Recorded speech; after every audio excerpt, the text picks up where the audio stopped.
Hello there, Mary Beth Cryan here from Crochet with Mary Beth. Today I'm going to show you how to do the mattress stitch. I use the mattress stitch on the sides of all of my garments and the underarm too.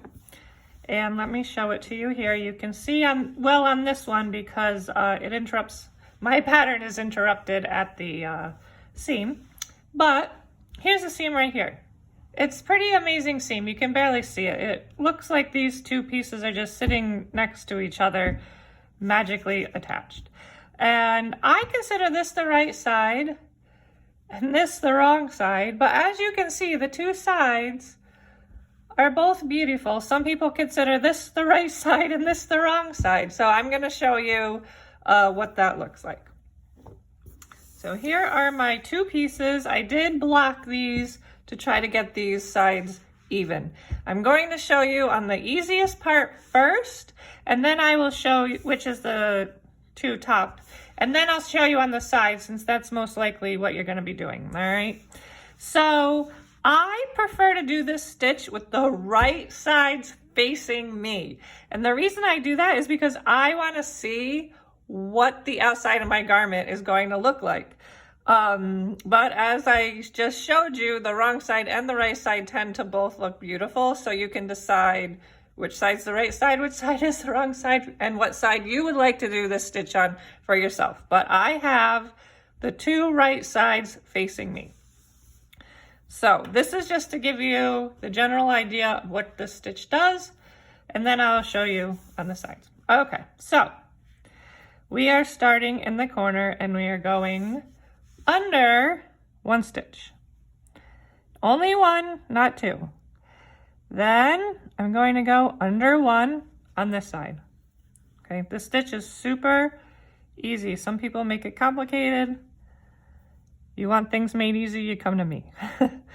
All right, then all I'm doing is going up to the next stitch, going straight across and pulling it through. Then up to the next stitch and across and pull it through. Okay, let me do a couple of these. I won't take up too much of your time. I know you want to get back to your project. Seam that baby up and finish it. All right, so I did a couple of these, and now as you can see, when you pull this, it just makes them line up absolutely perfectly.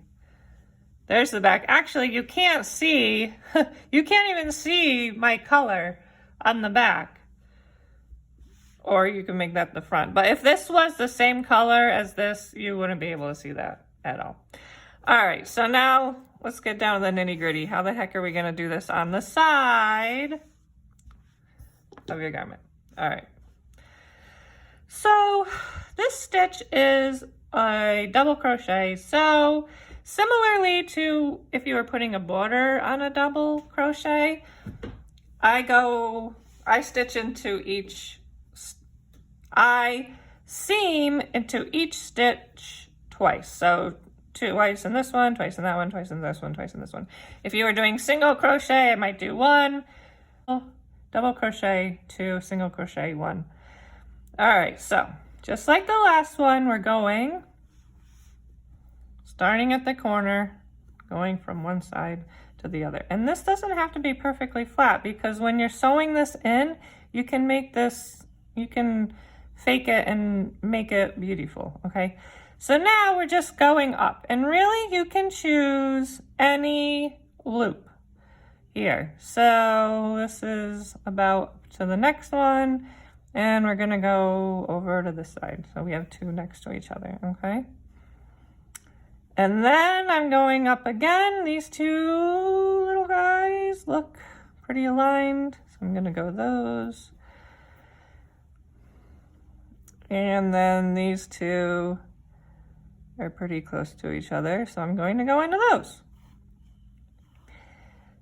Now, the trick to keeping this looking even is to try, now it's not always possible, but to try to always go into the same loop. So like I went into these two here, and let's see, where's the equivalent of that? Is it these two? So when I get to here, I would go into these two. Or, you know, when I get into here, these two. But, I mean, you don't have to be that precise. But I would definitely try to line up these lines here. And if you're doing a big giant garment, like I just did this big giant one, I would use pins, some wooden pins to hold that in place. All right, so let's just do a little bit more. So I'm going in this one, and really, a lot of times when I do this, I'm like, oh my God, I feel like I'm just winging it. Because I'm like, these two, then I don't know, these two up here. So it's not precise. You can't really do it wrong. As long as you keep this lined up, you're gonna do great. And then if you wanna be super perfectionist about it, like I said, like here's these two. I think I went into those two down here. Try to hit up those same 2 stitches. But really, it doesn't matter. Like, what did I do here? I don't know. I'm going into this one. And see, I'm keeping this straight. And this guy here, maybe?